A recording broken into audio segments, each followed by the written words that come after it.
That sounds kind of weak in beta. I think Mr. Mark Carney kind of slapped him. It is true for Trump that many things have happened that many people thought were not doable that worked out for him. So I guess that's the only point that I will give him. It doesn't make a lot of sense. I mean, I do wonder, I thought that the America First movement was a blood and soil nationalist movement about sovereignty and borders and how important the lines are. But now the lines are imaginary, the North line. I think there's a little bit of an inconsistency there. But not this administration, not this. You can't inconsistent. No way. Hello, everyone. This is JVL here with my best friends, Sarah Longwell and Tim Miller of the Bulwark. Before we get started, hit like, hit subscribe, follow the feed, help us complete total world domination. Sarah, you just came back. Kind of a long way from that. Yeah, I think I was going to say world domination feels like a stretch. No, you know what? I just saw Vanity Fair writes one nice article. A minority plurality support of anti-Trump people is maybe good. Could we get a minority coalition together? Look, all I'm saying is we just hit 1.25 million subscribers on YouTube, and we didn't even notice. That sounds like world domination to me. It's pretty good. It's okay. We're kind of like all right, Mr. Debbie Downer. I'm sorry. Did the Nuggets lose last night? Is that why you're no, Nuggets are on here in an hour. We're taping in an hour. By the time the people listen, they'll know if they won or not. But, well, it's going to be a 3-hour show, so you'll be right there for the last 10 minutes, which is where everything happens in the NBA anyway. Okay. I was going to make a German chancellor joke, but let's just keep going.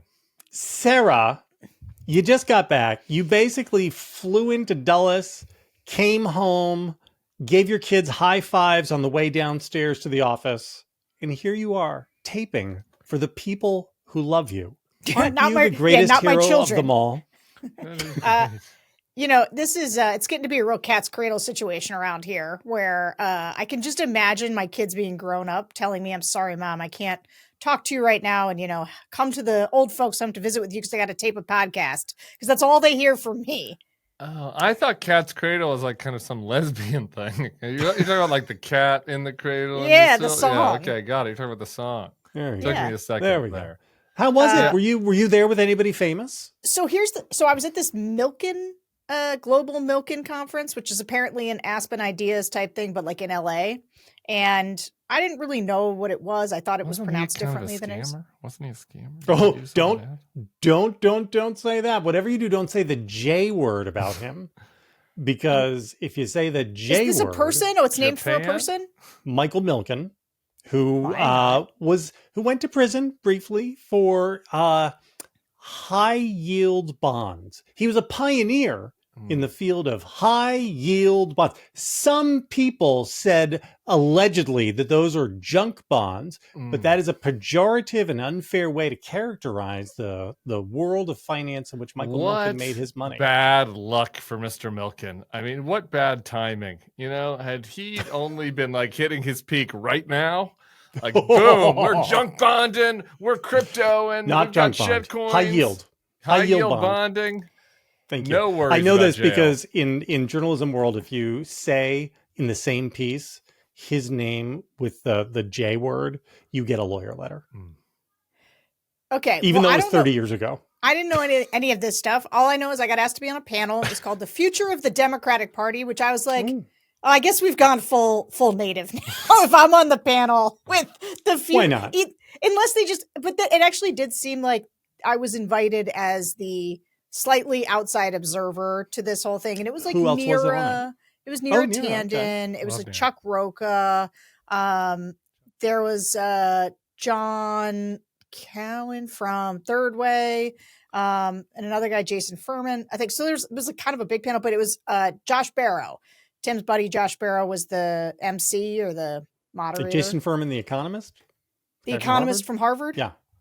Yeah, so it was like it was a big interesting. Panel. You get drawn into these like it's like the multi-box things, like on CNN, where they've got like 9 people in a Brady Bunch. This is like the second or third one of those for you recently. Yeah, it was funny though, because it was like, so it was the future of the Democratic Party, and all we did was fight about everything that was wrong. And I was like, this feels like the future of the Democratic Party, actually. Like, it's a good encapsulation of what's about to, it's like, the third way guys telling Mira they were dragged too far left, and Chuck Groka talking about, the Hispanics and how they've lost touch with the working class folks. And, he worked on Gallego's campaign. And then it was just me interjecting periodically to be like, who's also drifted very far left? The Republican Party. Let's talk about that. Let's talk about how Democrats don't know where to go because Republicans have basically taken over all their turf. And it's funny because you could see from some of the Dems, especially in the audience,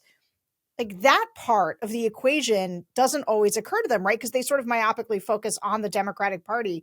But if you think about the ways that Republicans now in their pro-tariff sort of, I won't touch Medicare, Medicaid, Social Security until they do. But we do populist command economics. Isolationists. The president sets all the prices, right? Like, from each according to ability to each according to need. Right? Basically, right? They absconded. They absconded with a piece of the Democratic Party. When I make this point, and Democrats always the tankies do all love Trump. Well, they blink at this point as well, which is that if you look at a lot of the big dominant players, Trump himself, Elon, Tulsi, RFK, your boy Joe Rogan. Every single one of them, not that long ago, was a Democrat. And so you can see how this weird new consensus gets Our new built. Surgeon General. Our new Surgeon General. Was never Trumper. Democrat. She had some interesting views.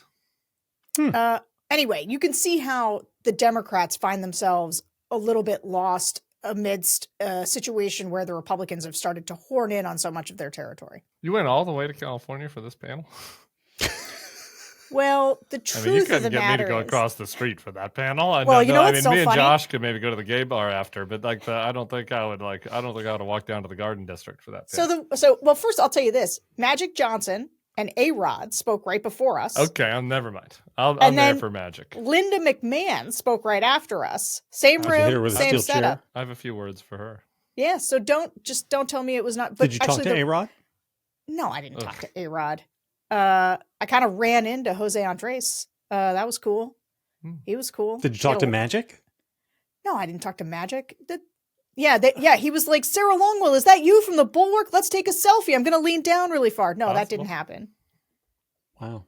Cookie? Was Cookie there? No, I went because my sister had a baby and she lives in LA. So I was like, great, I'll do it. Hey, sis. That's cute. Good aunting. All right, guys. Can we tape the show? Has the show 7 started? minutes and 30 seconds in. Did you know that by the time summer starts, your skin's already in defense mode? Sun exposure, chlorine, dry air from AC, they all wear down your skin barrier, leaving your complexion dull, dehydrated, and more sensitive. You know a little something about that, JVL. Today's sponsor, OneSkin, has everything you need to keep your skin healthy, hydrated, and strong all summer long. The secret is a proprietary peptide called OS1. It's the first peptide scientifically proven to reduce the damaged cells that weaken your skin barrier and accelerate aging. Their moisturizers and sunscreens don't just dry skin and irritation on the surface. They go deeper, helping to restore your skin's health at the cellular level. I struggle with that word, cellular. This is the perfect time to reset. Before all summer skin stressors really kick in, the right moisturizer and SPF can make all the difference. Try OneSkin with 15% off your first order. Use code THENEXTLEVEL at oneskin.co. Summer started, baby. Summer started. We were out there at Jazz Fest. Let me tell you, it was dry. It was dry. It was dusty. It was dry. And when I was coming home after watching Haim and Dumpster Funk, I was like, I need to hydrate my skin immediately. OneSkin is the world's first skin longevity company. By focusing on the cellular aspects of aging, OneSkin keeps your skin looking and acting younger for longer. For a limited time, you can try OneSkin with 15% off using code THENEXTLEVEL at oneskin.co. That's 15% off oneskin.co with code THENEXTLEVEL. After you purchase, they'll ask you where you heard about them. Please support our show and tell them we sent you. Get your skin the scientifically proven gentle care it deserves with OneSkin. I want to start out by checking in on America's new territorial acquisitions. because we have a couple big pieces of real estate that are vital to our national security interests that Donald Trump has promised that he will acquire, that he must acquire. And so I take him at his word.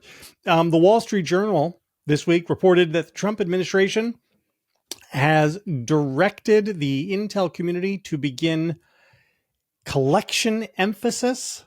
They have been directed to learn more about Greenland's independence movement and attitudes on American resource extraction on the island. I'm going to read from the journal. The classified message asked agencies whose tools include surveillance satellites, communications intercepts, and spies on the ground to identify people in Greenland and Denmark who support U.S. objectives for the island, otherwise known as Quislings. So, that's a thing we're doing. I'm so excited about this. Did you guys watch The Americans?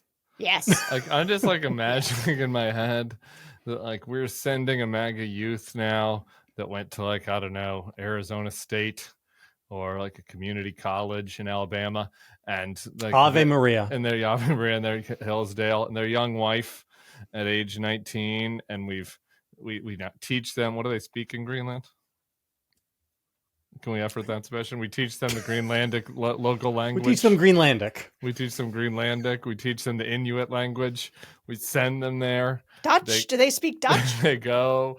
They pretend like they're just whatever people do in Greenland. They're just like they're ice sculpture makers, mineral or extractors, yeah, ice road truckers. They just live there, and they have their children who become Greenland natives. And this is over the long, long haul, so that when Barron Trump is president, they can infiltrate from the inside, so that we can take over and co-opt the land. Finally, I think that's great. I think that's awesome that we are recruiting spies in Nuuk.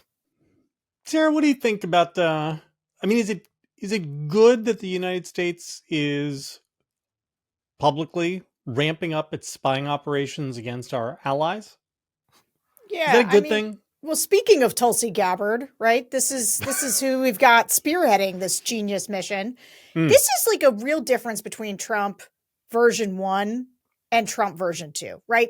We remember that Trump floated the Greenland thing in the first term, and everybody laughed at him. Clearly somebody inside at the time said, "Sir, fun idea, but maybe we're going to shelve that because if you're going to do some spycraft, we might want to use it on, I don't know, so many of the countries that hate us right now, people who are our enemies, the Greenland thing, probably not such a big deal."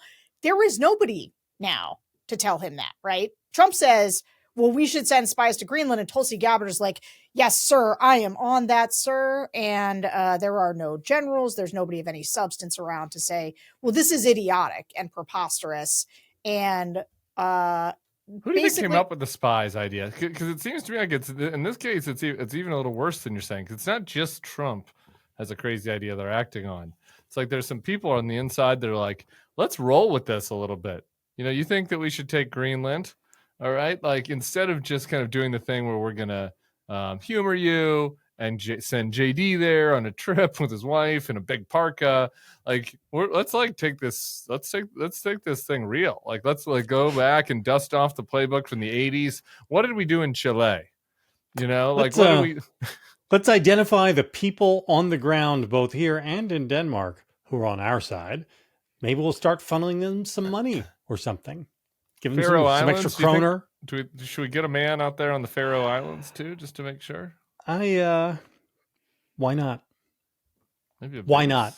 On the Faroe Islands. On our other big forthcoming acquisition, that would be Canada, we had Mark Carney coming down to meet Donald Trump in the Oval Office. Crushed it. And I don't know if you guys caught this. Crushed it. But he absolutely owned Trump. The first thing he did was he announced before the meeting that King Charles III would be visiting Canada to open Parliament on May 27, which is a obvious hammering home that Canada's a sovereign nation. They ain't for sale. In the meeting, this is what I want to read what Trump said. Somebody talking about the border. Somebody drew that line many years ago with like a ruler, just a straight line right across the top of the country. When you look at that beautiful formation when it's together, I'm a very artistic person, but when I looked at that, I said, that's the way it was meant to be.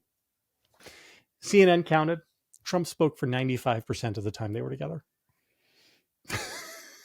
It's okay because Mark Carney he said the one thing that Canadians needed to hear. They only needed to hear one thing. Canada is not for sale.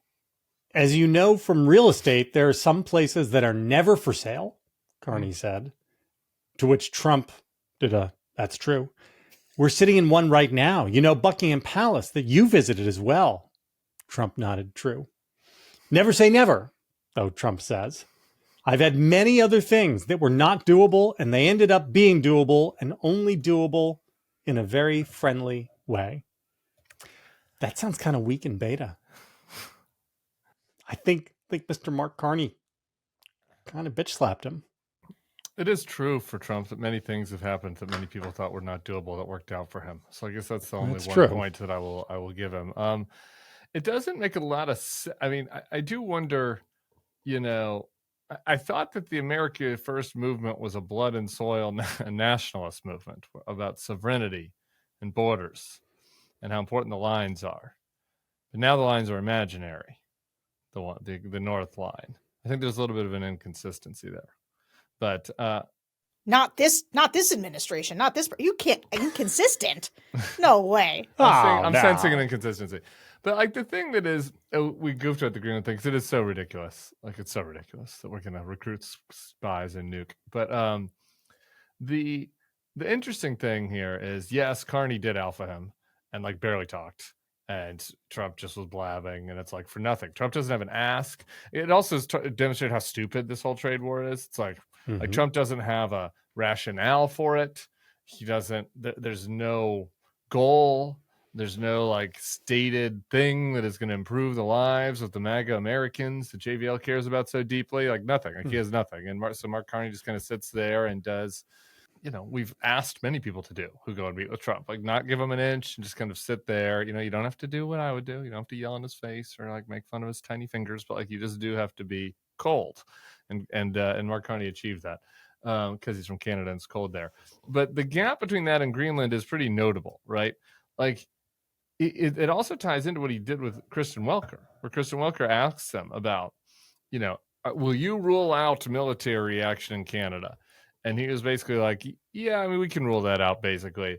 But Greenland, I don't know. You never know with that.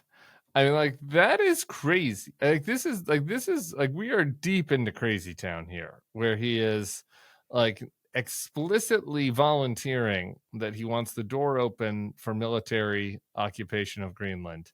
And we're sending spies there. And I'll just throw onto the table that if the doomer JVL and Tim view of where things are going from the podcast yesterday, Sarah might also agree with this, I don't know, about the economy. Like the worst case economic scenarios come to pass. You know, I mean, Trump does watch the movies. Like he does understand the wag the dog. Like I really don't think it's crazy. I'm not saying it's 100% no, but like, is there a 30% chance we literally invade Greenland? I think yes, 20 at least. Yeah, but the reason to the wag the dog point, because I think this is right, is, and this is where I sort of want to say to the Democrats, Abrego Garcia is not a distraction. Greenland is a distraction. Like you want to see how Trump does distraction work. Greenland's a pretty good example. And the idea of starting something with them to distract people from his failing economy and his failing presidency feels kind of real in this moment. I would also like to ask, this goes back to Greenland, like, the Republican Party, the vestiges of what's left, does have some serious people who care about foreign policy, our allies. Like, where's Mike Rounds on this? You know, where's Wicker, Senator Who's Wicker? Mike, just go the round mound of Mike Rounds. I mean, they're still they're there.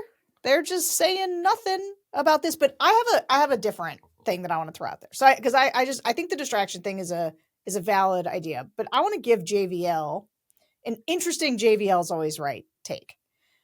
which is that there are often times where I think JVL might be wrong in the moment, and I challenge it, but like it gets sort of right as things advance. And I'll give you this one here, which is JVL was always a big, you know who the 51st state should be? Puerto Rico or Washington, D.C., and Dems should go get it. And I feel like Dems right now, this is where they should be. They should be like, you know what? If we're talking 51st states, Mr. President, we got some ideas for those too. And they are, one of right here on the continent, the contiguous, 50 states. And go get Washington, D.C. Like, go on some offense here. If he wants to talk nonsense about this stuff, you do it too. Use it to socialize the idea. He makes ideas that no one's ever thought of happen. And like, this is a moment to talk about that. I go a different direction. Oh, finally I get to where you are, and you think you got to swear. Like, I'm 100 yards past you, girl. All right. Sorry, Sarah. That was a very 2019 idea. I feel like we all ought to basically demand that he invade Greenland. He has said that it is vital to America's national security interests. Yeah. And so if he is serious about protecting America, we got to get the spies. Then he should do it. No, I like my idea better. It's gonna take a little time. We gotta get spies on the ground. Got to canvas. Got to see where their weak points are. We got to figure out what language they speak there because we don't know yet. Oh, it's good that we can laugh. It's tough. JBL yesterday started the podcast, Sarah, which for JL's birthday present, it was his birthday yesterday. Happy birthday, JVL. He asked that Sarah not listen because he was so dark. And the podcast begins with a little small talk, a shorter version of what we do here, but just like a very brief small talk about it. I was discussing how happy I was that the Nuggets won and how nice Jazz Fest was. And JVL just goes, I don't really feel joy anymore. And I was like, all right, moving on then to the show map. Like, I don't know how to process that. So we're doing our best to bring you a little joy. We're going to get to I do have a little joy to share with you people, but we got to do a little more spinach first. Somebody has to feel pain though for JVL to feel joy. It's the only way. Yes. I know. You get me. I do. You are known and you are seen by me, JVL. Thank you. When the temperature starts rising, it can become clear that your same old summer attire needs an upgrade. If that's you, then Quince and their easy elevated pieces are just what you need. Like their 100% European linen shorts and dresses from $30. Man, that's cheap. Or their luxe swimwear, Italian leather platform sandals, and so much more. The best part is everything with Quince is priced 50 to 80% less than what you'd find at similar brands, which, as things get more expensive, you guys are going to need that. By working directly with top artisans and cutting out the middlemen, Quince gives you luxury without the markup. And Quince only works with factories that use safe, ethical, and responsible manufacturing practices and premium fabrics and finishes. So I got my favorite leather jacket from Quince. It's a brown one. I wear it on here sometimes. And I was with like one of my best friends, and she had this cool black leather jacket. And I was like, where did you get that jacket? That is great. And she's like, oh, I got it from this place, Quince. And I was like, whoa, that's where I got my jacket too. So, all the coolest people and my friends are wearing Quince. So treat your closet to a little summer glow up with Quince. Go to quince.com/thenextlevel for free shipping on your order and 365-day returns. That's QUINCE.com/thenextlevel to get free shipping and 365-day returns.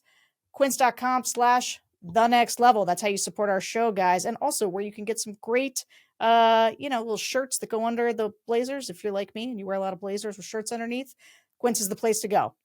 All right, we have three updates. You want to talk Surgeon General? Hit me with Surgeon General. This is off the show map, but it happened right before, and I just want to read everybody one quote from this new Surgeon General. We've named Dr. Casey Means the Surgeon General. I think at one point I might have had a contract with some company that Dr. Casey Means worked for, so I just want to put that on the table. Potentially a conflict of interest from 5 years ago. They didn't pay very much. She's a health person. I lived in California for a minute. Okay, I was into kind of like we can do some alternate health stuff. I'm for alternate health stuff in moderation. I do think the Surgeon General maybe should be a little bit more I don't know, down the line, maybe like one step off the line as far as trying out new things. But here was her on the question of raw milk. When it comes to a question like raw milk, I want to be free to form a relationship with a local farmer, understand his integrity, look him in the eyes, pet his cow, and then decide if I feel safe to drink milk from his farm. That is the new Surgeon General of the United States. She wanted to pet the cow, assess the cow's spirit, assess the cow's energy, maybe see where they were on the astrology chart. Maybe they're in Aries rising, and then kind of determine whether that milk needs to be pasteurized or not. And I didn't get into medical school. Dr. Casey means. Yeah, this is only tangentially related, but I'm going to say it anyway, which is that I went to for like a very fancy like event or something, and we're at a fancy steak place, and they had Wagyu on the menu, which I had never tasted. I might not even be saying it right. And I said, well, what makes it so good that it costs this amount of money? And they said, well, it feeds grass. We don't feed them all the grains. And like, we play music for the cows. And I was like, really? Like, what kind of music do you play for the cows that makes the steak cost $200 more? It's probably fancy music. Huh? Did you get it? Oh, did I get it? Yeah, I got it. Oh, okay. We got, what we did? We got a whole order for the table. Isn't it? We got an order for the table amazing, so we could all taste it. Yeah, but I don't know how to really eat a whole thing. It's very rich. Did you see the proposal from Marlon Stutzman today? He is an Indiana Republican, and he put up a new piece of legislation, or I forget if it's a press release or legislation. Doesn't even matter these days. We don't have a legislature. He's just asking Donald Trump to do an executive order, and he, on behalf of I guess there's some cows in Indiana that do Wagyu, and he wants, but most of the Wagyu comes from Australia, and so Mr. President, we need to tariff Wagyu 70%. But in the statement, it's like we need to tariff the beef of the cows and the semen of the cows. And I was like, what's he worried? He's worried that we're gonna like just put the semen. They're gonna ship the semen over, and then we're gonna inseminate it into a girl cow. I don't know. I'm just thinking at the gay bar though. I'm gonna start tariffing Australian semen though. That's like it is not fair. They have too big of an advantage. The accent, the blonde hair. And I feel like we've got to tariff it now. I was very excited at the creative different tariff ideas that are coming out of our legislature. Yeah, I mean, laboratories of democracy, Tim. The Australians are going to have a real beef with Trump over the tariffs, so to speak. All right, nothing from Wagyu semen to serious things happening in various circuit courts. Didn't Newman have to carry a bottle of semen in Jurassic Park? No, it wasn't semen. What was it? Dino DNA. They were embryos. It was a kid's movie. Kind of wouldn't make sense to be semen. Now that you mentioned it. Sorry. This is what happens when we tape at night. This is what happens when we tape at night. All right. So just so people understand what's happening, normally the show is taped at 11:15 in the morning. Now we're taping it at night. This is what happens. I'm sober. All right. So we have three pieces of movement in various courts about various immigration cases that I wanted to go down. All three of which are good. Hey, look at that. Nice. The first one is for one I'm gonna add at the end. Ramesa Ozturk. She is the Tufts grad student who was snatched off the street by some of our very finest law enforcement officers who were unmasked. Who were wearing masks but no uniforms. The government has her stashed in a prison facility down by you in Louisiana, Tim. And a Second Circuit Court has now ruled that they have to send her back to Vermont, which is great. And it's especially great because while she's in Vermont, she will be getting a hearing on parole while she waits for her eventual court case. So this woman could even potentially be allowed out of the American gulag. Yay? Yay, due process? I'm hoping the next one's better. Let's hear all of them. I mean, it's better than going to El Salvador. Oh, you want to do them one at a time? I thought we were going to. I mean, we don't have to. We don't have to. Okay. I'm the not Third that excited Circuit. about that, but I mean, good, I guess, that she gets hopefully the Vermont detention center is better. But second case, Mahmoud Khalil. He's the Columbia University former grad student guy. Third Circuit ruled that, again, the government wanted him tried in Louisiana. Third Circuit has ruled no. He's got to be tried up in New Jersey. This is good. But the most interesting thing is that the district court judge, Michael Farbiars, I don't know, the Jersey judge, Judge Mikey.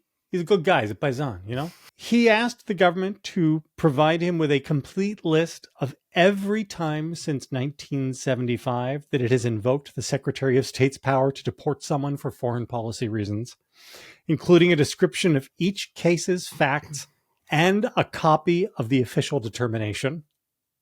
I like that. That's baller. That's good. And finally, in the Kilmore Abrego Garcia case, Judge Zinn, the DOJ just invoked state secrets. Judge Zinnis asked for some stuff, and the government said, "No, state secrets. No, state secrets can't tell you. Please keep our incompetence a secret." And Zinnis has demanded that they file a brief justifying their state secrets claim on both legal and factual grounds, which is a sign that maybe this judge, at least, is pulling the curtain on regular order and is simply no longer willing to accept the government's word when they say things. That's kind of interesting. So all three of these things, kind of hopeful, some more than others, but yeah. I mean, all of them are still in jail, so I don't really love it. Okay. I've got something I want to pop off on this, so that adds to it. So Sarah, I don't know, do you have anything? Yeah, I mean, I'll just give you my quickest thing is that the courts so far have been they have done their job. Like I think I think that Donald Trump made a mistake in going after judges because the courts have really stiffened their spine against Trump. They seem to be pushing back, and you're getting these written opinions, especially from these Trump or conservative judges that are coming back at Trump or this administration, not just with rulings against them, but taking the time to explain why what they're doing is wrong and anti-American. And so I do think this is one where the fact that they've tried to attack judges is backfiring across the community. And that's good for the people that Trump is trying to do extra legal bad things to. Yeah, I mean, the judge has been good. They've stopped, and I've said this a couple times before. They haven't sent any more planes to El Salvador, so that's like also a win, right? It's it's hard. You don't talk about that, right? Like the horrible things that haven't happened as a win, but like their plan was to send more people to El Salvador. It wasn't like a one night thing. They've been successfully stopped, so that's good. On the other hand, well, they are investigating whether or not they can send people to Libya, and are sending people to Libya. Oh, have they started? Have they sent people already? Asians. That's great. They're just going to send Laotians and Cambodians and Venezuelans to Libya. I guess the people of the United Kingdom are a little bit more sensitive to this stuff than the great and good Americans at this point, because nobody talks about this case here. But like, here's the problem that I have, is that because the government and ICE right now is being run like a local traffic cop on the last of the month, who's been told he's got to get as many speeding tickets as possible. So he's writing people up for going 3 miles an hour over the speed limit. Like that's how we're doing immigration policy now in this country. And so like the country is now like a dangerous hellscape for anybody that is not here legally, that is overstayed a visa, that's on anything that's kind of tenuous. And like just before we got on, somebody sent me this story in Georgia. It's a 19-year-old. Her name is Jimena Arias Cristobal. She was brought to this country when she was 4 by her parents. She's from Mexico City. So she is what we would colloquially call a dreamer. I don't think she technically qualifies as being a dreamer, because I think dreamers were people between certain years that came into this country. I don't know if she would qualify. I think it was a little earlier. So she's brought here as a 4-year-old, essentially a dreamer. She's driving in Georgia. She turns right where there's a no right turn sign. She gets pulled over. She doesn't have a license. They call her in, realize that she is not a legal resident of the country. They shackle her and put her in a detention center in Georgia. She has a hearing in a month.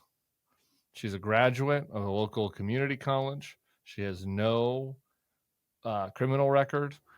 Even her state rep, who's a Republican, good on that guy. Casey Carpenter, good on you, Casey Carpenter, Republican state rep for Georgia. Apparently, still in Georgia, there are a handful of Republicans that still, have their fucking guts.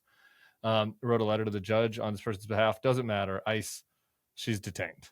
It's like that's like what's happening here. We are detaining random teenagers who did not act. I mean, who came here illegally as toddlers, whose parents brought them here illegally, and it's not like you can go home to your family and you have 3 months or whatever. You got to apply for this thing. And there are ways to do this humanely. And I would not be for deporting this person back to Mexico under any circumstances. But if that is your policy, like there's ways to do that besides shackling her and putting her into a detention center. But like that is what is that's what's happening now. And the whole thing is sick. So like, yeah, there are going to be these cases where judges all over the country do the right thing, but like they're being overwhelmed by the ICE, officers who are who are picking up people for doing anything. And I don't know. And this just, I guess my only political comment on this would be, again, this like deporting dreamers is not popular. It just isn't. Like, I know the Democrats don't want to talk about this, but like Trump even flip-flopped on it for a little while. Trump went back and forth on dreamers back in 2016. If you look at a poll of like, do you think that we should deport someone who came here when they were a baby? Like at least back in the day, it was like 80-20. I don't know. Trump might have corrupted the country so much. It might be like 60-40 now, but like, this is not a winner, and it's inhumane, and it's fucking un-American, and it sucks. So anyway, I appreciate you bringing up 3 positive judge stories, but I'm not really thrilled about what's happening. Sarah? Yeah, I mean, Tim's right in that the judges sort of aren't enough, and it's starting to happen at such a scale that you sort of can't count on each of these cases. I mean, even when we talk about it and Tim kind of goes through the names, there's no way that's exhaustive of what's happening, right? These are just the ones that kind of raise the level of being heard. B, though, and I think this is where you've got to figure out, you need sort of some poster children and to make an issue out of it, because you can't keep them all straight. Like, you really can't now. There's like so many of these cases. Right. And I know how that can become white noise to people, where what they'll do then, this is sort of how Trump's cases worked. His when he was being indicted, people couldn't really keep all the different things he'd been indicted for. And so they latched onto it. It's why I was always bummed out that they went with the Stormy Daniels thing first. It was easy to understand. It had a porn star involved. And so people were kind of like, well, this is BS. It's all political. They're just out to get him. And this is where like the narrative of, yeah, but that guy was MS-13. And like, that's been the big story. And so this is happening at scale, but like people just kind of have this 1 or 2 in there. And I know what you're saying about it being unpopular. I think the question is like, can you make it clear they're doing the unpopular thing? Because they are trying to very loudly and aggressively tell a counter story that has the popular aspects in it, which is like, we're deporting gang members, we're deporting people who are. And this goes to the fundamental question that faces Democrats and opponents to Trump and everybody. I don't want to throw everything on Democratic politicians because I'm not sure how much it really matters what random House people say about this. But it's like, you're right. Like, they are very loudly making this case. And so then if the argument, which some people make, that is that like, it's a loser, immigration's a loser, don't talk about it, then they're going to continue to do it, right? And like get away with it, right? And more extremis are going to get deported back to someplace they've never been, right? That when they're, from before, they have any memories. So I don't know. I mean, to me, it's like, I think the only choice is to kind of fight on it. I do think that like going after dreamers is a loser. Like, is it the thing that you run ads on next fall? No. But like, I don't know. In the meantime, I guess I just keep coming back to the child separation. Trump was beaten on child separation. He was beaten on it. He had to stop. That's true. And I don't know, this might derail us, but I guess when I listened to this particular story, it does strike me as just such a colossal failure of our ability. Because, like, all right, so this person who we don't know if they're technically a dreamer or not, right, doesn't have a license because they're not actually an American citizen. And there's this is a crisis in the country of people who live in legal limbo in our system. And I think that limbo has allowed for one side to kind of be like, well, what are you going to do? They need to stay here. And that is not a satisfying answer to other people. And then the answer becomes, well, just deport her to a country she's never known.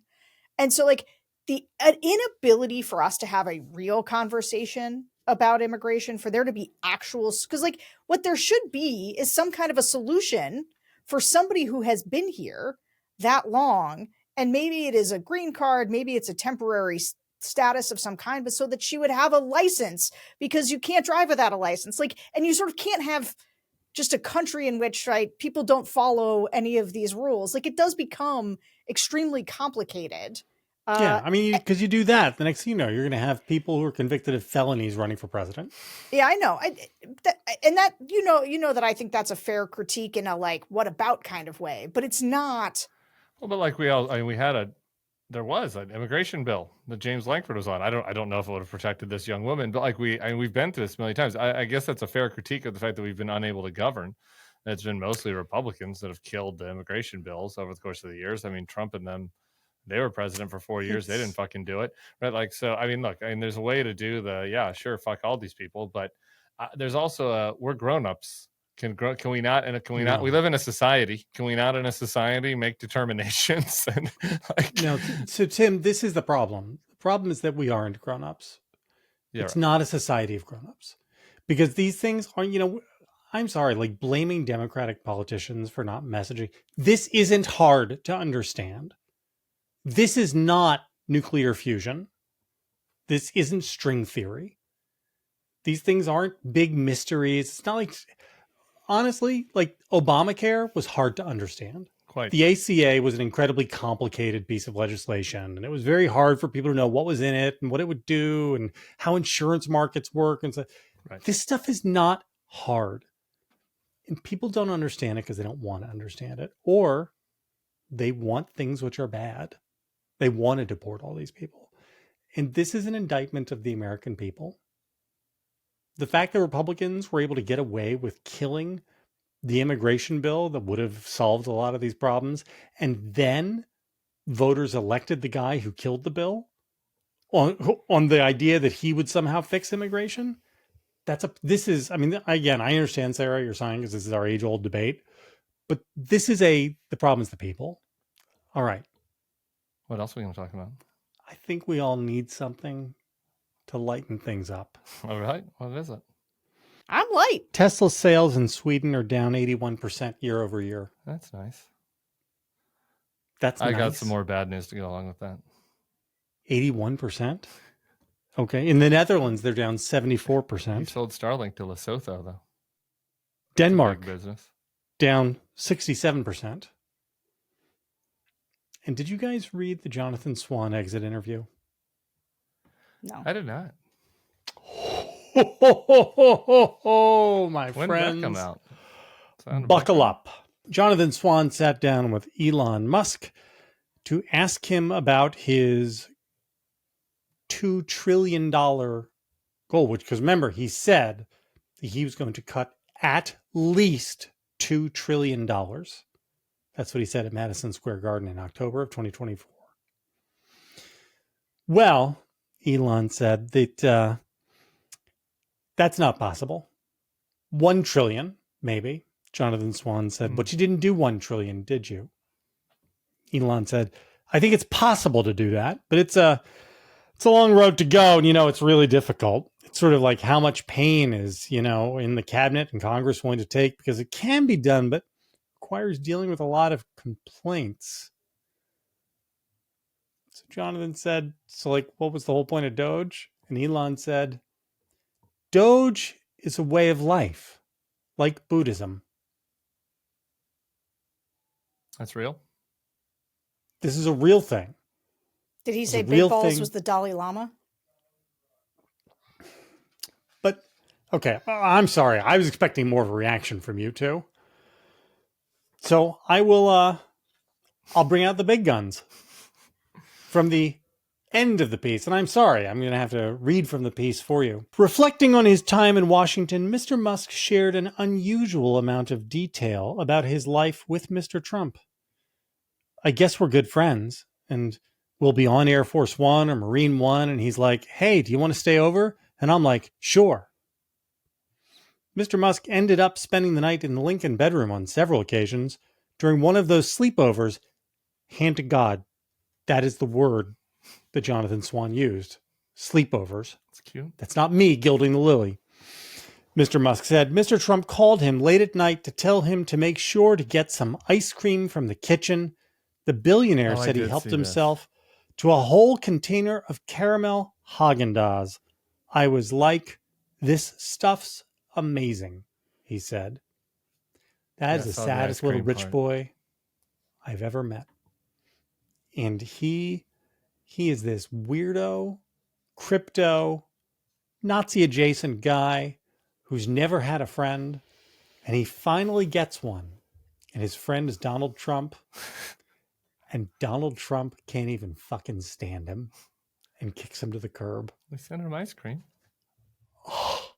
With a pint of Haagen-Dazs, which I'm sorry, Haagen-Dazs was the fancy ice cream in 1984. Not no more. I can't believe they have Haagen-Dazs there, not Jenny's. We got some Creole Creamery down here. It's just on a totally different level than Haagen-Dazs. They're not even playing the same sport. Sarah, I can't get anything from you on that. No, not a little. The prospect of Elon sitting there, knees rubbing up against Donnie and Marine One, saying, oh, he's asking me to sleep over. Let me call Mom, see if I'm allowed. Yeah, good news, Mr. President. I can sleep over tonight. Maybe we'll play some League of Legends or some Xbox. I did read. I didn't read the whole piece, but I had read some of that excerpts. But the thing that actually, did you see the story the other day about Zuckerberg and the AI friends? He was doing that interview. Theo. He was talking to Theo Von. Actually, again, it was painfully. Did you see when it opened? He was like, "So do you like coffee?" It's just because he was drinking like an iced coffee, and Zuckerberg's like, "No, I don't drink coffee." Nah. And maybe as a celebration, there's this weird. But even just listening to Zuckerberg talk and Theo Von trying to connect with him, and it strikes me that there's this big conversation we're having around the need for sort of authentic messengers, people who can connect with people, and yet our entire world right now is being shaped by these lonely, sad guys. The idea with more money than Cretius. Yeah, but. His Zuckerberg was like, the average person has 3 friends, but has a need for 15. And so we're going to make the AI friends. And this is like a crisis of humanity. And I don't mean can we be decent, right? Can we treat each other humanely? But what does it mean to be human? What does it mean to have relationships? And I think about this with Zuckerberg. I think about this with Trump, right? When Trump talks about Canada and our allies, right? He just sees them as things to be leveraged, people to try to get one over on, right? Which is what he did in his business life, because he doesn't actually care about people. And Elon, right? The way he kind of looks for women to incubate his, children, of whom he has too many. Who knows how many? Yeah. And he's searching for more, right? And so this isn't about him having good relationships with them, about being in their lives all the time to help shape them. He seems to not even want to meet most of them. Yeah. I mean, it is just the people who have just a tremendous amount of power over how our world is being shaped right now are people who do not know how to be with other humans. And I'm not sure that to me might be one of the scariest things to think about the moment that we're living in. Talked with Derek Thompson about that a lot, and had some negative feedback from some people, some AI folks or whatever, who just don't think it's quite as bad as it seems. But I think it's really bad the lack of human contact. That is no, that's the best thing. Okay, not the literal lack of human contact, but the lack of contact with their humanity and empathy is. You can do that by yourself. Yeah, maybe, but it in does solitude. help to be that's actually where you people. connect with your deepest but it's humanity. It's actually not about an AI. Can I just say, like, the point is that these people who are like thinking about this stuff are doing it because they have cavernous holes in their humanity that they think this is the way to fill. And I actually think if you don't, as somebody who is either a leader or in the position to dramatically shape how people exist, and you don't really know people or like have affection for people or love people or understand deeply what it means to be human, that actually then that is about this power falling into or like being wielded by not malign actors so much as just people who are, I mean, you could say they're malign, but I actually think it's like they're broken. And so they're not good people to be stewards of this. And it wouldn't matter, except that they're able to accumulate hundreds of billions of dollars and wind up with the kind of power that non-state actors have. I mean, right. Could we tax people so that you couldn't have more than $50 billion? Like, would 50 billion be enough? Because 50 billion, you're rich enough to own everything, but not really rich enough. Incentives are off on that, JVL. You're going to need to be able to get to $1 trillion. It's that drive that Elon has to get to $1 trillion that is creating value, and is also allowing him to. I just feel like there should be a level of cap where we can, even if these guys are malign, there's an amount of money that you could cap it at where their ability to influence things for ill could basically have a ceiling on it. Yeah. And what the problem is that we have these guys with limitless wealth mixed with the fact that they're weirdos. Yeah, and that is why I couldn't get a lot of positive out of the Elon story, because simultaneously we have the Washington Post story about how apparently as part of the tariff negotiations is getting other states, it's getting other nations to buy Starlink. So we have like Elon not only being able to manipulate a massive communications platform, and the president with some limits on that, because he's made to be ice cream fat boy in the Lincoln bedroom, and not his opinion on tariffs weren't really taken. But despite the fact that Trump didn't follow his supported policy outcomes on tariffs, he did get a little taste apparently. And we've got India is now signing up for Starlink, fast tracking it, going around the regulatory process. Maybe the war with Pakistan might be slowing that down a little bit. But Lesotho, I don't have the other countries on there. It was some real humdingers. 5, 6 other countries have signed up for Starlink. That should just be a coincidence. Just happens that the last 3 months, Elon was able to do that. I got to tell you, I'm pretty concerned about the man with the hole inside of his self, as Sarah just laid out. Not only having massive influence over the U.S., but like having a communications platform in space that allows him to control access to the internet across many, many nations. That kind of seems unwise to me. That seems like something that we should probably not. Kind of thing that America should nationalize. Yeah, or at least. I know. Sarah, look at that Republican Sarah doesn't like that. It is a problem. I'm sorry, nationalize. So what? The American government that we think is so responsible right now can own it? Yes. Okay. Yeah, I don't know about nationalizing it. Probably good not plan. Giving a monopoly to an insane person is probably good. I don't know. There's got to be some other. I'm open to free market competition as a possibility. There might be some limits on that. There's only so many satellites that can be flying around up there. All right. Well, Tim, you had wanted to have a point of privilege on neoliberalism.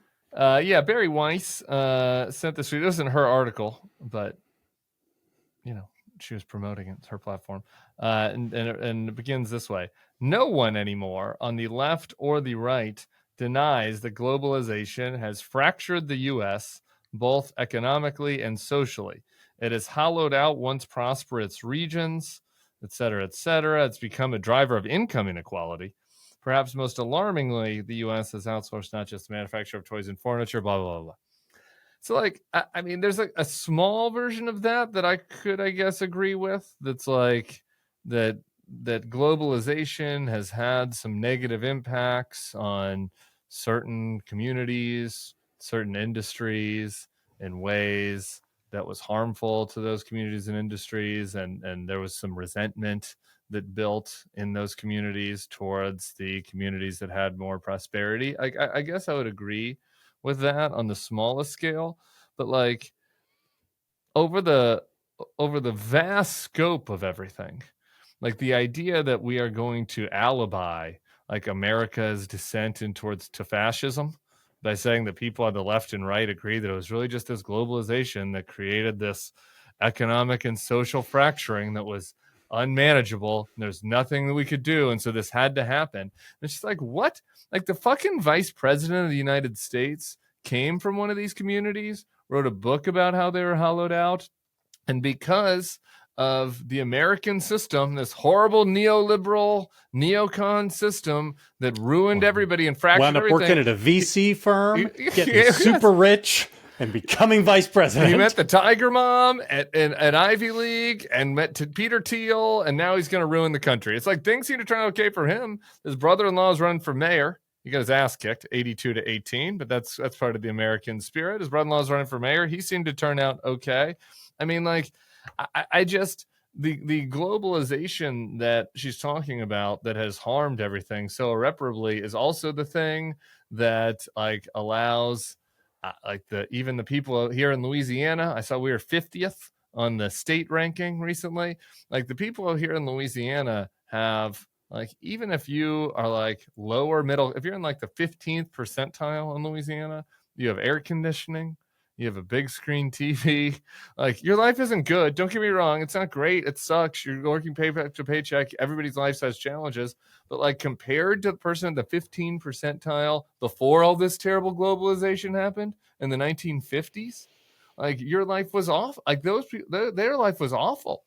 Like they didn't have civil rights for starters, but they also like had probably, like didn't have fucking wood floors in some of the houses. Nobody had any of these amenities. Like things have gotten a lot better. They were working in factories where they were breathing in like metals that gave them all cancer at like younger ages. Like this idea that our life hasn't improved in like incredible ways and like led to a kind of prosperity that people a couple generations ago couldn't have imagined is preposterous. And I gotta say, whenever people say anything like all voters or everyone agrees, I'm like, well, literally from the jump, that's not true. Like, there's no way that's and it's like a silly, facile way to sort of start something. Something of the free press being silly and facile. I don't believe that, Sarah. But that's not possible. But I agree with, and look, are we neoliberal shills? Yes. Kind of like this is, do we think that, is it perfect? No. Like, is it way better than a lot of the other systems that have been out there? Have a lot of other people had access to wealth and to prosperity and to opportunity? And like, also, I'm sorry, like, was it really when the fucking furniture making towns in North Carolina collapsed when everything went to shit? Because that was like in 1978. Was the furniture making towns in North Carolina like really thriving in the second Reagan administration when Barry Weiss and all these people were like people in good standing, and the Bush in the Clinton 92 and 96? Like this happened. Our societal collapse happened like because of these things, probably because of phones. Like it happened in the last like 10 years. Like it did not happen when globalization started 50 years ago. Like some of those towns, things went bad for those folks, like no doubt.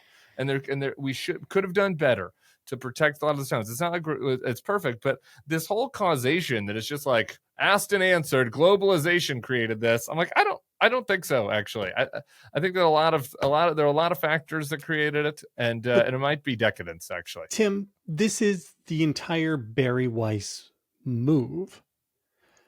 Because thing X, globalization, the Democratic Party, the faculty at Harvard, the people in the New York Times Slack, the COVID response, because they weren't perfect, then everything they did is terrible. And so we might as well try this other thing over here, because even though these people say we ought to be injecting ourselves with ivermectin, or we ought to have 145% tariffs, or we ought to take over Harvard and have the entire university answer to the federal government, they also said one thing that wasn't crazy once. And so, they were kind of right. And all of the establishment, the elites, were terribly wrong about, something. And so same. I have one more thing on this because it relates to JVL's rant about Emmitsburg and the great and good people of Emmitsburg who are worried that's about. That's where we were going to go. Okay, next. Great. Well, so before I'll let you take the Emmitsburg part, but I just want to say one thing that a lot of people have gone through shit. And I don't want to sound unsympathetic to people in the furniture making towns of North Carolina, because life has been tough for a lot of people who are in furniture making towns of North Carolina. But Black folks in this country for 300 years were going through shit. And I don't ever remember all of the Black folks in a state like Mississippi, or like in a state where they have or in a district where they have close to majority. They're like, you know what we need? We need to elect the stupidest fucking Black person that we can find and make them a dictator. I don't really remember that kind of backlash. So our society has been treated us so badly that we need to push forth a dictator. That the gays weren't really treated that great. I don't recall like a pink mafia thing that's like we need to take Randy Rainbow and make him a dictator. Now that's what we're for. I don't. Again, I feel like we can have some sympathy for people who were on the butt end of globalization without alibying the notion that we should take their resentments and rationalize the fact that they're going to bring down the entire American order. I think that's maybe where I draw my line. A lot of this is tough in retrospect. I grew up in central Pennsylvania, and then went to Kenya, and so that drive through Ohio, and you could see all the hollowed out towns, right? Like all the towns that used to thrive, that were part of the manufacturing hub. And I remember having Tim Ryan on the podcast and him talking about the last job that a lot of the guys in Youngstown have was physically unbolting the machines that they were sending to Mexico. And I have a lot of sympathy for the idea that people in these towns, especially towns that had sort of thrived. So the kids all moved away and the town slowly died. And also this happens in the coal mining towns. Thanks to globalism, the kids all moved away. But anyway, sorry, go ahead. The coal mining towns, that end up sort of falling apart. But the solution to that is not, and this was always my problem with Donald Trump as somebody who he would go back and say to people, well, we're going to bring back those great coal jobs. And then we're going to rebuild these towns that have fallen apart. And the thing is that was always a lie. Just like this time around, him saying, I'm going to lower grocery prices was a lie. It is true that there were winners and losers in an economic, in a sort of a big economic shift over time. And there were real costs to that. And you can see vestiges of it in the opioid crisis and what is now fentanyl, that sort of dominates these communities. Not dominates these communities, but in a lot of these hollowed out spaces, that is part of the thing that people talk about, and the deaths of despair. These are real societal problems. And I think the issue though is not to be well, let's do Make America Great Again is reintroducing all of the things that weren't working from before and send people back into coal mines. It's to come up with, and this is what politics is for. It's what government's for. It's what our society needs to do is okay, well, what can we build now? In Ohio, or do we build things? Is that the move? This idea that we're going to suddenly all start what Lutnick was talking about, we're going to start doing the little screws and the tiny screws. Our grandchildren will be working in these great factory jobs. Is that what people want for their grandchildren? That's not going to happen. Do they want their grandchildren working factories? It's insane. They wanted their grandkids to go to college. I mean, now we hate college, but is it anyway. rude? Is it rude to note that thanks to globalism, there are really cheap cars that the people in those hollowed out towns could rent and drive to Cleveland or Dayton or Cincinnati or Chicago and get a job? Here's the thing. I don't know if it's rude. It is. Listen, I think there's something to be said for the idea of like being flooded with cheap shit. Has had downsides too. Like there are upsides in terms of the fact that Tim is absolutely right. Even the poorest people in America live better than some of the wealthiest in many parts of the world. That is a real thing. On the flip side, right, we have tons of waste that we generate. We don't value things often. So much of what is created, like there's a lot of crappy stuff out there. And we've lost some part of an American sense of identity around the things that we build here. And I think that's a real loss. The thing is, though, again, you can't just be like, well, we're going to go get that thing back. Like the world has moved on. And so it is not unsympathetic to think about like, the process of politics should now be about like, what do we build again? What are we equipped to do that is consistent with like what we have here in the United States? And it's not sending people into factories to twist things into the iPhones that are now going to cost $1,800 each. That's not it. And so like they don't have a plan. They just have a critique. 2 cheers for globalization, I guess is my final comment. I agree with Sarah. Sarah, did you listen to any podcasts while you were traveling? I did not listen to the one you did with Tim. Thank you. Why? Thank you. I just wanted, with no setup really, to get your reaction to a story in NPR about a town in Maryland, Emmitsburg, right across the border from Pennsylvania. Where I know NPR, Emmitsburg. That's not too far. I know Emmitsburg. Yeah. I'm sure you do. Sure you do. About 3,000 people, God's country. Home to the National Fire Academy. And the NPR went there because in March, the Trump administration, without any warning, canceled all in-person classes at the National Fire Academy. Okay. This is part of their cost-cutting scheme. We're doing remote classes now with They masks. do remote classes about how to fight fires. N95s you got to put on.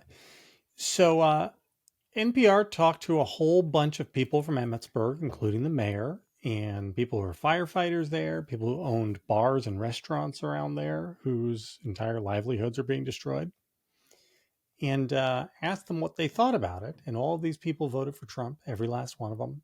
All of them said that they really, really supported Trump going after waste, all this government waste that's out there. And they couldn't understand why Trump was closing down the National Fire Academy, though, because that is a really important thing. And they didn't know what to think of it. But if he reopened the National Fire Academy, then they would be pretty sure he knew what he was doing. And if he didn't, they might have to rethink some things. They got some concerns. Did he reopen it? Hasn't yet. What do you think of a voter, Frank, who looks at a person who is, the Mayor Frank, who I assume is a high information guy because he is mayor of a town. He must know that USAID has been shuttered, that NIH is cutting off all sorts of research to vaccine. A guy who looks at things that are happening in the world and he can't decide whether or not that's good government going after waste, fraud, and abuse, or if it's bad and careless, and he won't know what he thinks about it until he sees what they do to his fire school. What do you think of that? I think that is some stove touching. Here's the thing, though, for maybe the two of you who I think when the Schadenfreude rolls in, it makes your hearts like go pitter patter, like just like a warm blanket. It like really starts thumping hard. I'm concerned for your health over the next 6 months or so. As a lot of people, there's going to be just an enormous amount of pain, and sort of to circle us back to the whole from your lips to God's ears. No, I don't. I don't like that part at all, because I think a lot of people, a lot of people who voted, who didn't vote for Donald Trump are going to get hurt, and also a lot of this stuff. Like the thing that bothers me the most, it's not the most, but one of the things that I think about a lot is like the cuts to NIH and all the research institutions at the universities.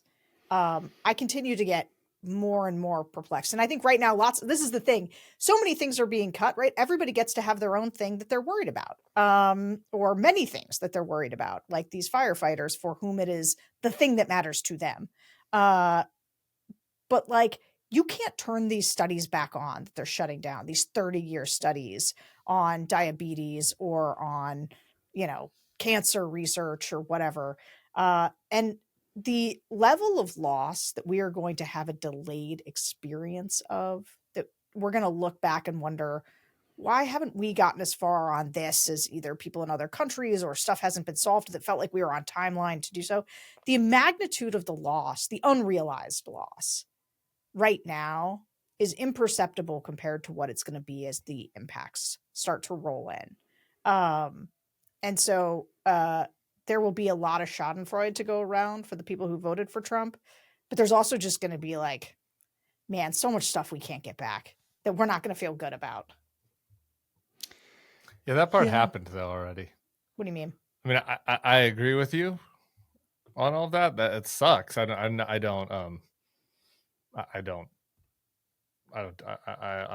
not savor or want anybody to suffer or for anything to go bad. But I just mean that, like, all the things you're talking about that we're not going to get back, we're not going to get them back because we elected the stupidest person in the country who is a felon, and like really elected him again after he tried an insurrection. Like, it's done already. Like, it already happened. Like, it's done. And so, like, I'm going to try to focus on the things that bring joy among the wreckage, because like I just kind of consider the wreckage part as done. Like, it happened. It's done. Like, Tim, we have wreckage. No, so much more wreckage can happen. Okay. Well, we can stop it eventually. Again, we can stop. We can like contain it and stop. Maybe. But like a lot of it is. Here's done already. Here's what I want to ask, Sarah: is it reasonable for someone to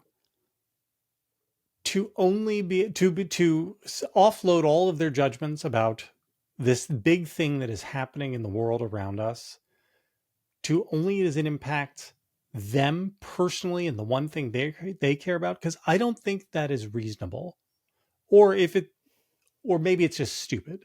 But this is where, again, it just gets back to our, like, people aren't serious. That's just not a serious way to look at the world. A serious person doesn't do that. Right? A serious person is able to look around the world and say, yeah, no, this stuff happening over there where I don't live is very bad and very meaningful. And I can form judgments about that. Even if the thing that's happening right in front of me that I care about more is good for me and I like it, that other stuff is really bad. I mean, I don't know. This is happening in other ways where people who do not live in Ohio and Michigan, who maybe still had good globalized jobs, look at what's happening in Ohio and Michigan and say, I don't like that. I think that was bad policy. I'm mad about it now and I want to do something about it. And so, like, and I don't think just like saying blanket unserious like works with how voters are. Like, what does that mean, serious? I mean, I can't get into a whole thing about all the voters. And obviously I agree there are many people who are not listening or caring about politics in ways that you or I might. They don't care about the broader policy implications. But I'm not sure that I think there's anything new or even particularly stupid about people thinking about politics through the prisms of their own experiences. And in fact, I think that's basically how things have always been. People are like, I care about the economy because that affects how much money I have, and that's how I vote on things. Enough. Like, that feels just where we are. Fair enough. I would say, before we get out, when I say serious, here's a baseline definition. I mean possessing the intelligence, a minimum threshold of intelligence and virtue capable of sustaining liberal democracy. That's all I mean. And I tend to think that maybe, not certainly, maybe Americans as a people have degenerated and deteriorated to a point where they no longer, in the aggregate, meet that threshold anymore. But we'll see. Maybe it'll all work out. Good things can happen. Well, that's a winner. Go Nugs. Boy, if you hung in there for this show. I'm going to take a gummy after this. Let me tell you. Guys, hit like, hit subscribe, follow the feed. We'll be back next week and we'll try to do better. Maybe. Good luck, America.